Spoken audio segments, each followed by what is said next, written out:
The last two batches, we only discussed the complete setup. But here, we're going to be discussing from setup to scaling. At least the basic parts of, the basic lessons of optimizing, scaling, and those tips also that I can give you beyond setup. Okay, kasi dati yun yung hinahanap ng iba eh. O ano pong pagkatapos ng setup? And so I was just saying, we can't anymore discuss this kasi we have only 1 hour. Okay, and right now, I'm gonna, pipilitan ko na makatin yung 1 hour for this discussion. But again, you can ask questions later during the live Q&A. Why run meta ads is just a very quick run through. Of course, you want to have increased reach, meaning mas marami yung gusto mong maabot na tao, mas marami yung gusto mong maabot ng audience, and also the second point there, gusto mong ma-hyper target yung ideal audience mo kasi on meta ads or on Facebook ads, you can actually target a specific interest, yung behavior, kung married ba sila or single ba sila, you can target them. Okay, that's the advantage than just doing, the usual posting.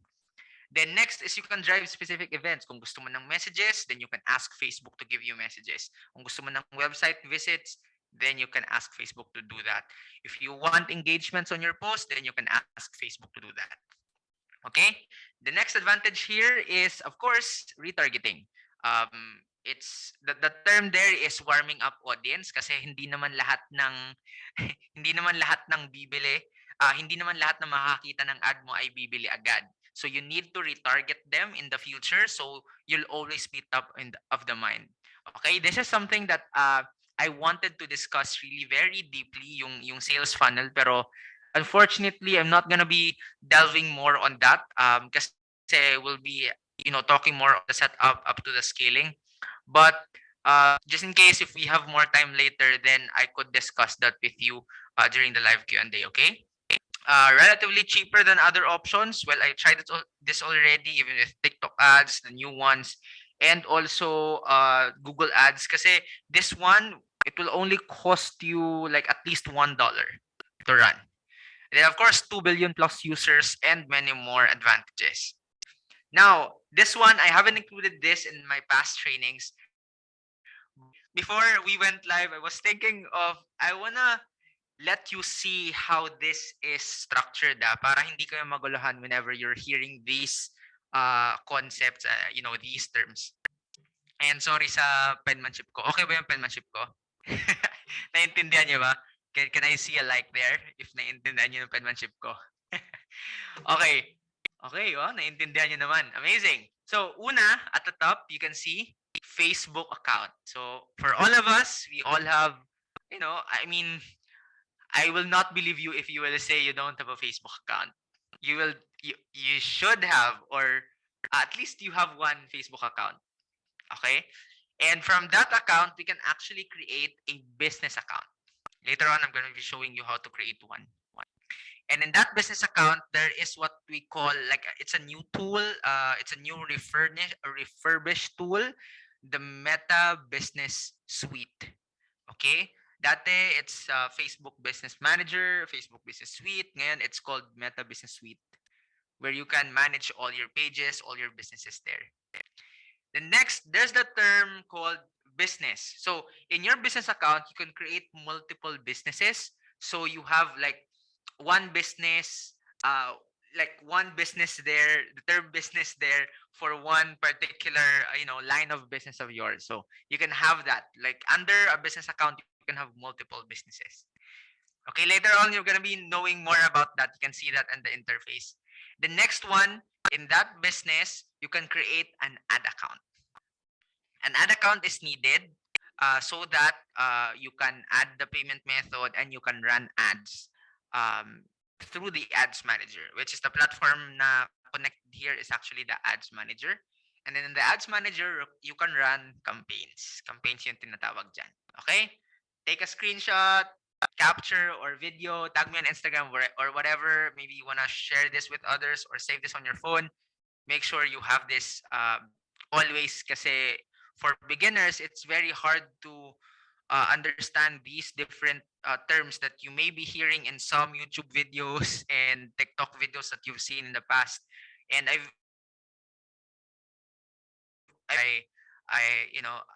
go live on TikTok, or I share videos on TikTok or in any platform. So now let's set up a Facebook business account. Okay, and then we can do that through business.facebook.com. I would encourage you guys, if you have another device there, please, if you're watching this via phone, much better sana. So you can apply this, or maybe you can have another window for Chrome or whatever browser you have. You go to business.facebook.com right now, log in or create account. For most of you who don't have Facebook business account in the past, the two of them, these two buttons can actually serve the same purpose. Okay? Now after that, I hope you're following with me. Who are following with me? Can I get a like there?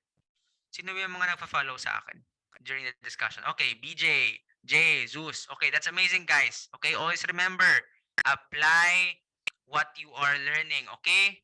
Kasi even free resources like this, free trainings, this could be very valuable if you will apply all your learning.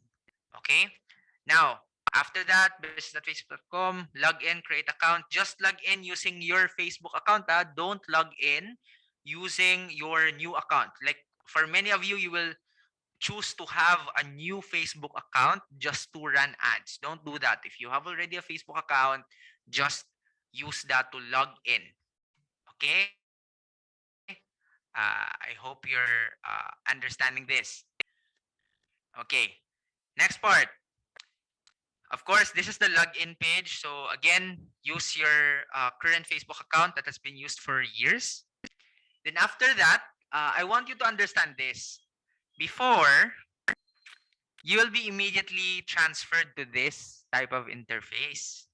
Ito yung hitsura niya.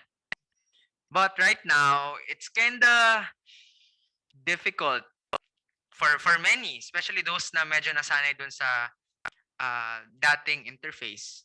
Especially those din na beginners like you guys. Kasi naguguluhan ka, and then you are tempted to just boost post kasi it's almost the only option that you have here on the business suite. So Meta Business Suite. So what I want you to do is click all tools. Okay, that one.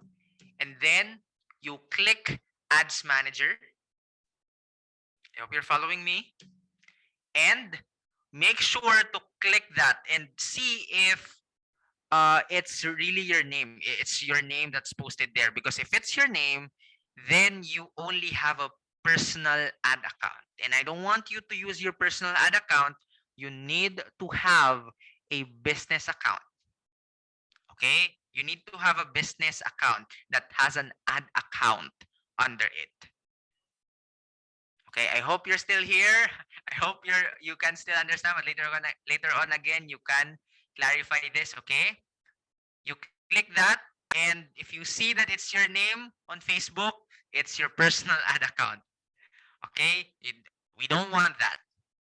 So, you will see there, if you have a lot of businesses already in the past, you have created in the past, maybe you have just forgotten, then you can see other ad accounts that you have created. But if wala, then click the hamburger icon and then click business settings. Now you will be redirected to this. And this is the old interface. Okay, like this is the automatic interface after you're logged in to the business.facebook.com.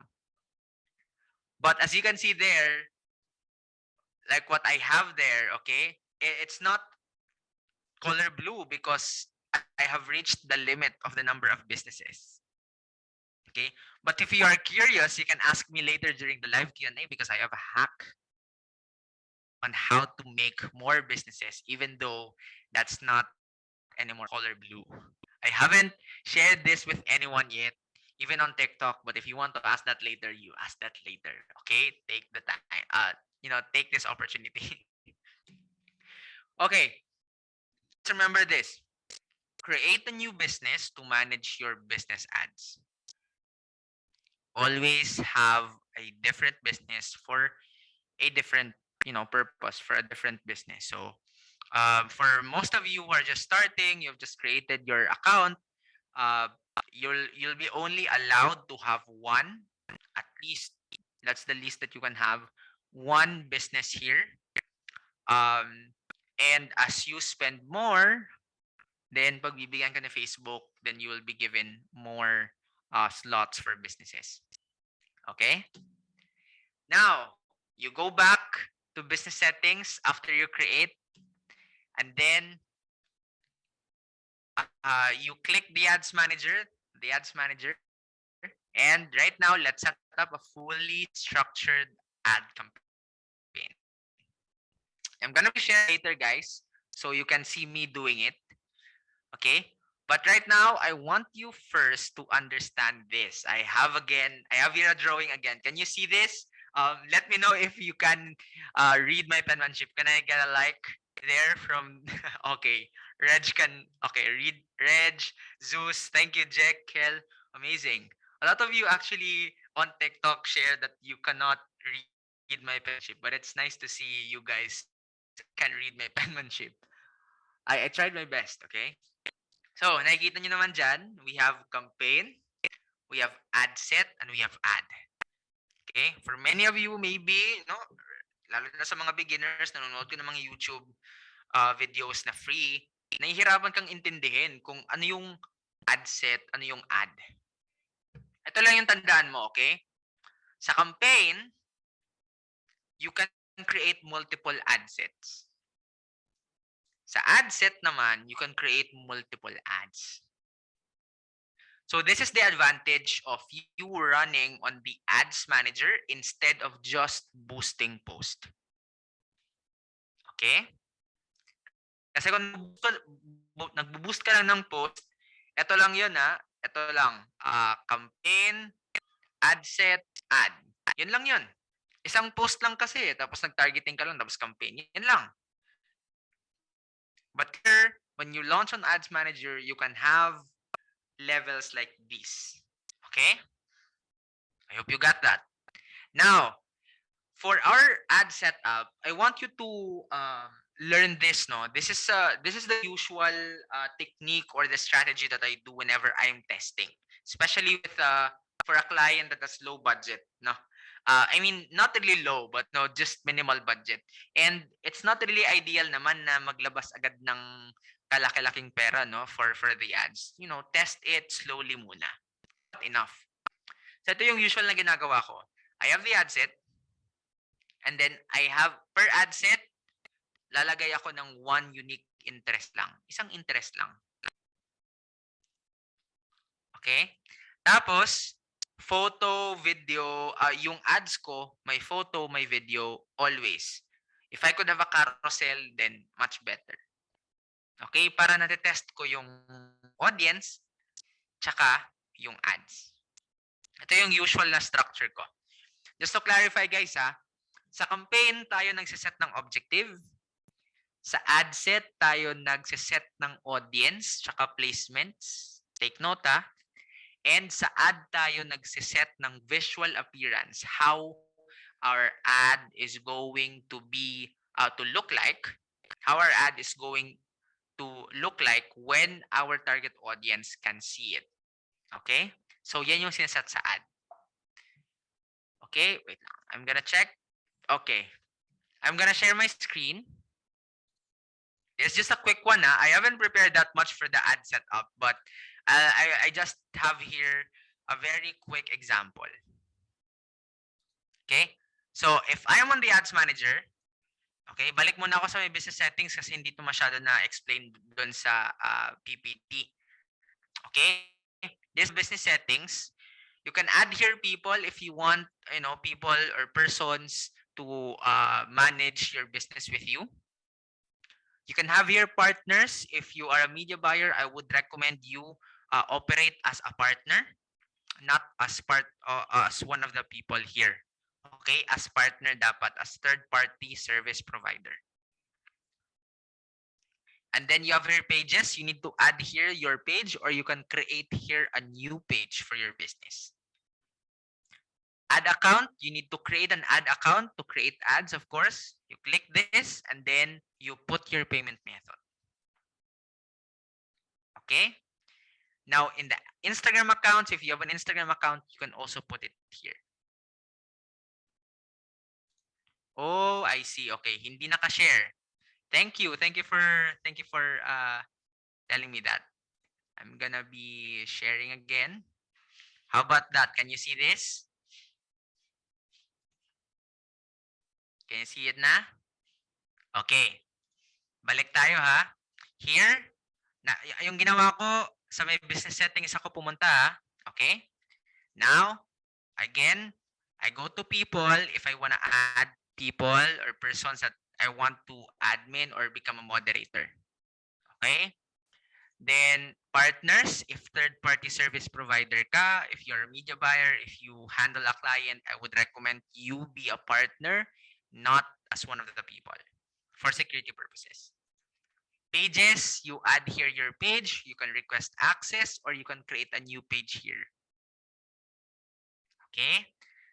Add account, you can create an ad account here, you can request access or you can add an ad account of a client. But I would recommend if you're just a new business, then you create a new ad account and then you just put the payment method. Okay? Now, for the payment methods, a lot of you are asking me on TikTok about this. Guys, it's if you're paying via GCash, it's a sign that you are using your personal ad account. Okay? So don't use your personal ad account, use your business account. Okay? Next is Instagram. You can add your Instagram here so you can run ads on Instagram. Here you can set up pixels, but unfortunately we will not be talking about pixels this tonight. I'll be having that as a separate event.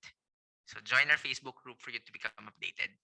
And I'll be updating you naman through email then. So we'll be having more and more in the future. Okay?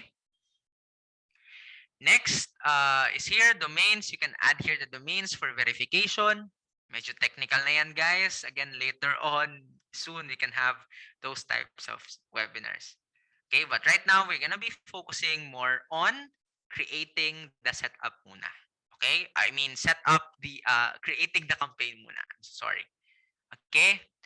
Right now, I'm gonna go to one of my ad accounts that has this new set of campaign objectives. Sino yung mga nakatry na ng Facebook ads na ganito yung nakikita sa ads manager nila? Kasi dati, iba na. Dati iba kasi, sorry.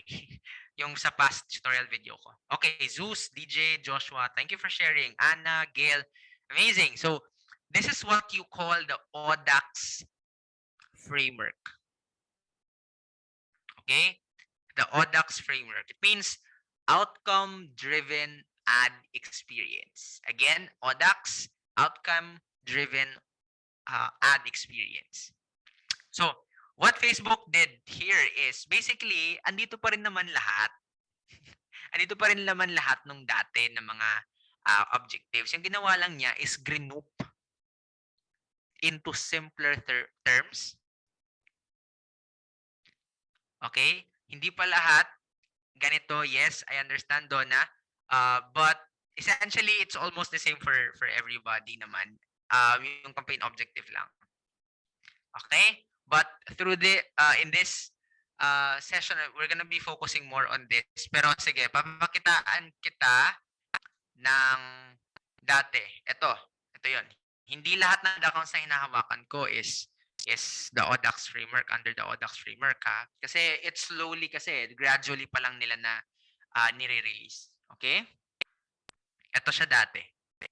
Ngayon, this is the new one. And this is the framework that we're gonna be focusing on. Now, for this purpose, ano yung gusto mo? Ano yung gusto nyo, guys? Ano yung gusto nyong objective? Messaging, engagement, traffic, awareness. Dati akong pumipili pero I think I wanna know more about what you want. Traffic, engagement. Naku, magkakalo-halo to. Sige, kung ano lang yung madami.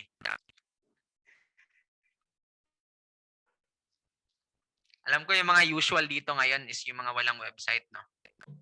Engagement, yes. Sige, maraming engagement. Usually kasi talaga walang website. Pero sige, we will have that. Maybe if may time pa tayo mamaya, punta tayo sa conversions, okay? Or traffic. Sige. Let's go to engagement. Itong engagement, andito na din yung messaging, guys. Okay? So, yan. Set up tayo. For example, example lang to, guys. So, here, this is the campaign level. Ito yung sinasabi ko kanina na, na structure. Campaign level, ad set level, and the ad level. This is the campaign level, ad set level, and the ad level. Okay? Now, here in the campaign level, we set the campaign objective, basically. So, yun yung ginawa natin kanina. Nag-set tayo ng campaign objective. Okay? Engagement yung pinili natin. Tapos here also, you can set the budget. But for testing, guys, I know iba-iba to ng strategy, pero sa akin, I would recommend you to not turn on CPO if you're just testing. But again, iba-iba yung nagiging strategy ng iba. For some, it works na nagsi-CPO sila. But for beginners, I don't recommend it. Manual muna. Okay? Okay. Pangalanan ko lang to using my usual naming convention. Messaging, April 26. Usually ganyan lang naman. And then, eto, ad set level na tayo. Yung ginawa natin, next, or eto yung pindutin. Okay? Next. Now, eto sa conversion location, since gusto natin ng messaging, click natin yung messaging apps. Kung gusto natin ng post engagements, yung katulad ng dati, click natin yung on your ad. If gusto natin ng page likes, click natin si Facebook page. If gusto natin ng messaging, if we want people to go to our website, then we can use this. Okay? Website or app. Pero again, we're gonna be focusing more on the messaging apps for now. Okay? By the way, guys, yung video views andito na din. On your ads and then video views. Ayan event responses, post engagement, video views. Andito na siya.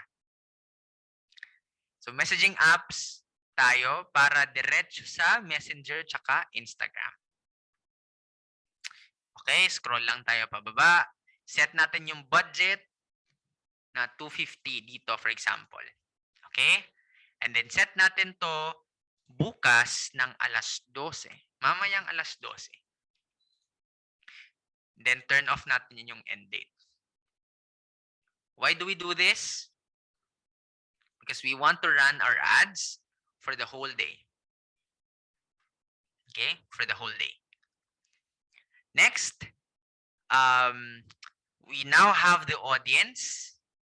So, the audience naman, guys, eto, you can set the location to Philippines. Usually, recommended ko dito, just put living in kasi ang daming turista. Sometimes, yung turista hindi naman talagang audience natin, no? But depends on your business. Pero I would recommend people living in this location lang. Then, age, you put whatever age yung binibenta mo na nagsusuit or nagsasakto sa kanila or depende sa target market mo. Okay? Now, in this example, I'm gonna be selling just simple shirts lang. Like, I have a business din kasi na apparel. So, yeah, let's just have that. Simple shirts. So, I prefer to turn this off, dito targeting options. And I'm gonna be think of broad terms. As a beginner, think of broad terms muna when it comes to targeting, no? But later on, I want you guys to look for other interests and other mga detailed targeting options na sa tingin nyo or usually talaga by default hindi ginagamit. Bakit? Kasi kung maraming gumagamit ng audience na yon or maraming nagta-target ng audience na yon, alam niyo nangyayari, mas nagmamahal yung ads. Kasi dumadaan to sa auction, dumadaan to sa bidding. So kung marami yung gumagamit ng targeting option na yon, then that's usually the tendency or that's usually the effect. Okay? But right now, I'm gonna be thinking about the broad terms muna, no? Since I'm selling t-shirt, for example, I'll just click t-shirt. But I'm not gonna use t-shirt kasi I know there will be a lot of people are already using t-shirt. So I'm gonna click suggestions and I'm gonna look for other. Kasi there are other interests here or behaviors. So I'm gonna look for others na hindi ko pa siya nagamit or maybe I can think na hindi pa naman masyado yung gamit ng iba din. So, something na will fit or somehow complement to whatever I'm buying, I'm selling. Okay, right now I'm thinking of, since I'm gonna be selling, for example, this one, oversized shirts. Some prefer to pair it with cardigan. So, sige, try lang natin cardigan. Example lang naman eh. So, X ko yung t-shirt. So, there. I have an estimated audience size of 3.4 million.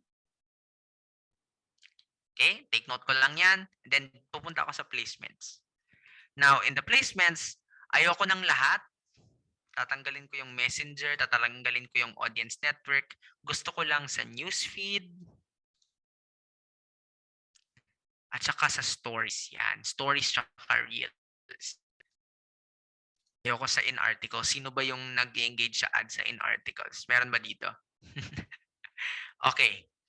Papangalan ko yung adset ko based on what I put there. Cardigan. Ay, by the way, papalitan ko yung yung age. Kasi target market is nasa 22 to 35.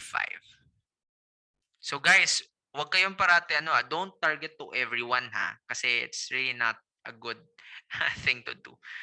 Really know more about your audience, know more about your target market. Okay. Cardigan, I'm gonna put 22 to 35 and I'll put 1.8 million kasi it's the minimum here of the estimated audience size. Guys, ito, hindi naman to required it's just the only naming convention that I'm using for me to assess it easily. Okay? Next is here, the engagement ad.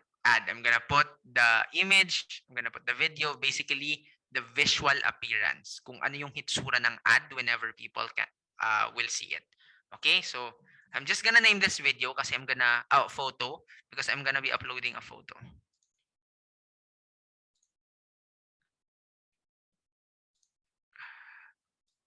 Okay,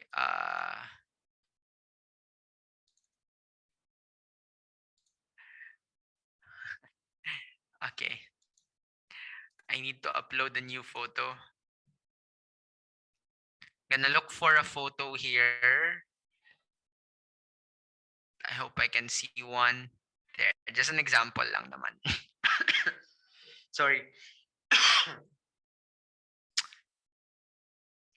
Okay. This is just an example photo, guys. For the sake of example.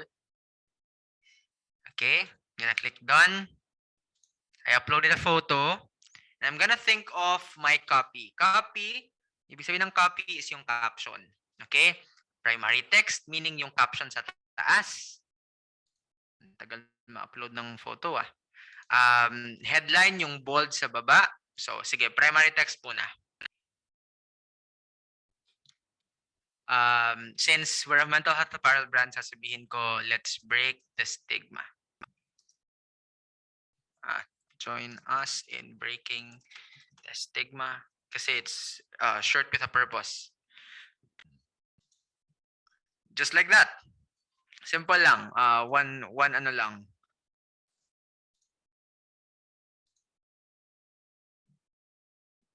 Okay?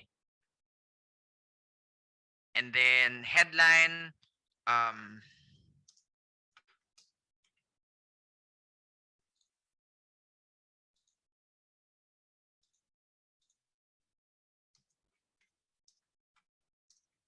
gonna say that. Join us in breaking the stigma. I just put there, your purchase helps. So I just put mental health shirt, or maybe also in the headline you can put free shipping. Kasi usually this is the reason why people buy, because of the free shipping, right? Okay. Free shipping nationwide. I'm gonna put that there na lang muna. And then, call to action, I'm just gonna choose send message pero madaming options dito. Send message muna para hindi masyadong salesy. Actually, I would prefer if I would run this really, I would not put free shipping kasi I just want to get the attention of people. I don't want to promote it. I don't want to hard sell it. Okay? So, that's a tip, guys, that you can take note of. Try and test ads that are not really salesy. Because alam nyo, one of the best ads are those ads that don't look like an ad. Ulitin ko ha, one of the best ads are those ads that don't like an ad. I hope you got that. So I'll just put their mental health oversized shirt. That even the your purchase help, I'm gonna be removing that. Just put talk about your mental. Okay, there you go. I have a copy. I have a full ad already. You can see it here. And then right now, I'm gonna be creating a message template. It's like an automated chatbot, guys. Pero hindi siya yung buong chatbot talaga. It's just within this. Like sa ad lang talaga siya. So I'll click edit and see. I can put here the initial message. Meron akong yung usual question, yung mga frequently asked questions, nakakapagod mag-reply sa how much, di ba? So lalagyan ko dito ng how much. And then ilalagay ko yung price agad dito. Or yung promo. And then I'm also gonna put here how to order, the order form. Another usual question is, what else? Payment method, right? Or cash on delivery, something like that. So I'm gonna be putting that, I'm gonna be saving it as a message template. Simple. And then, that's it. That's my photo ad. Right now, what I'm going to do, look at this kasi kanina I shared with you na the structure of this campaign. So I'll click this and then quickly duplicate. Okay? And then, I'm gonna put video kasi I want to have a video ad. So, clear all lang and then add video lang ako.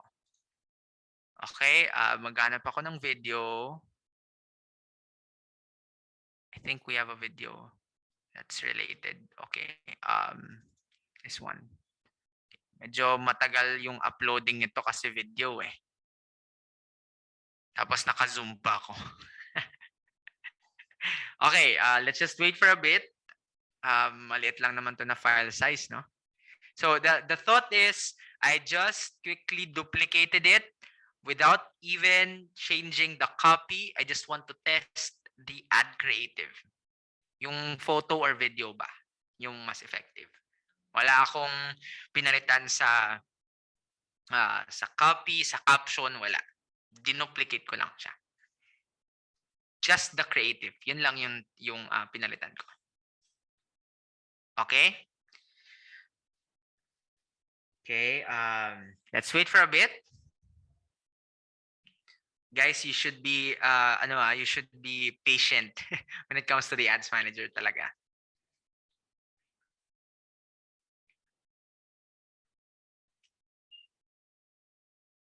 Okay, ang tagal. Come on. Yun, there you go. I have that na. Okay, let's see if it's actually playing.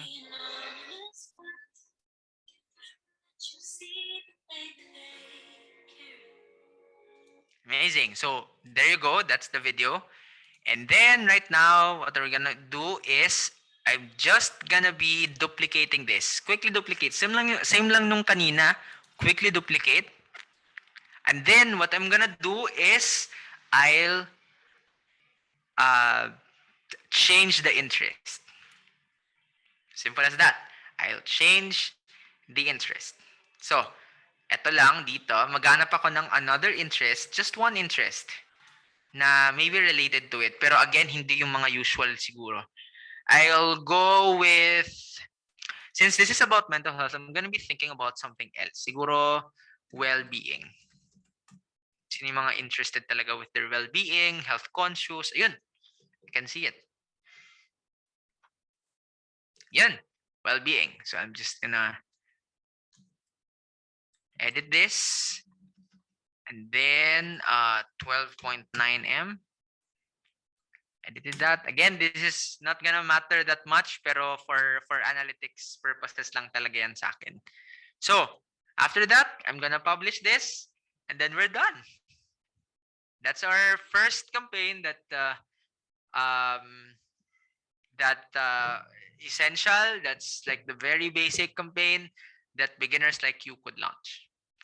And then it will go through a review. Dadaan siya ng review, guys. It is a process. And if bago pa lang yung ad account ninyo, don't be worried about not being approved immediately kasi that's normal if bago pa lang. But if na-approve naman, then agad-agad, then congratulations. But if merong cases na hindi na-approve, then if you believe that you haven't violated any policy, then I would recommend you request review. But I would like you to read also the Facebook ad policies. There you go. Just search Facebook ad policies. Then click facebook.com/policy/ads. Cool? Okay, I'm gonna be sharing that. Okay, you have that. Assignment nyo yan. Go through. Hindi naman siya masyadong mahaba, guys. Like, isang gabing basahan, okay na yan. I would recommend you guys to go through that. Okay? Yun yung setup. Publish, in review.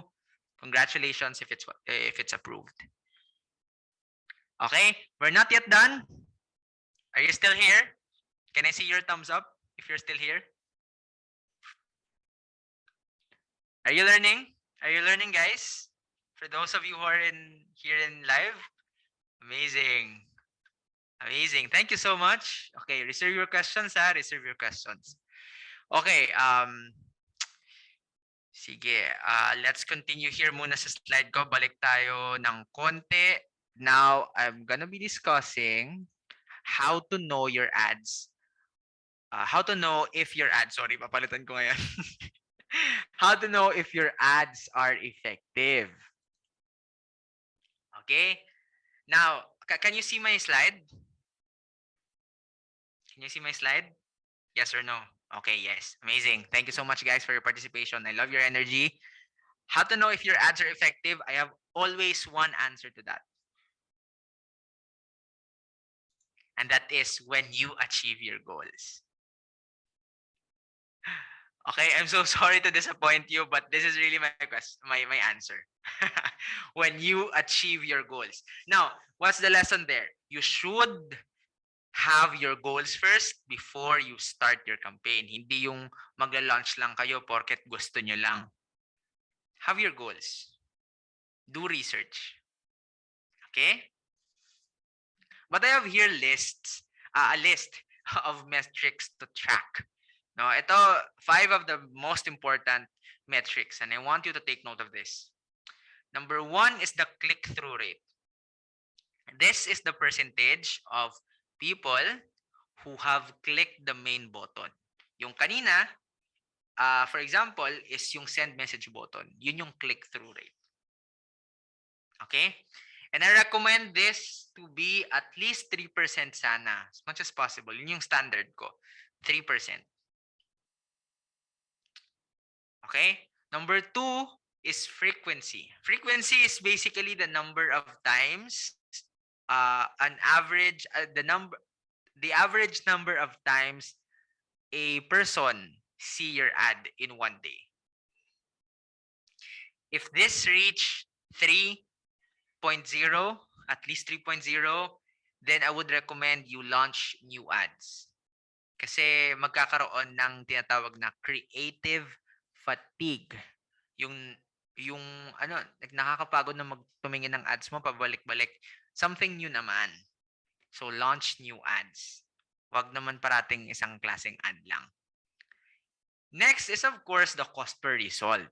The result may vary depending on your objective. It may be cost per post engagement, cost per messaging, cost per traffic, website visit, cost per purchase.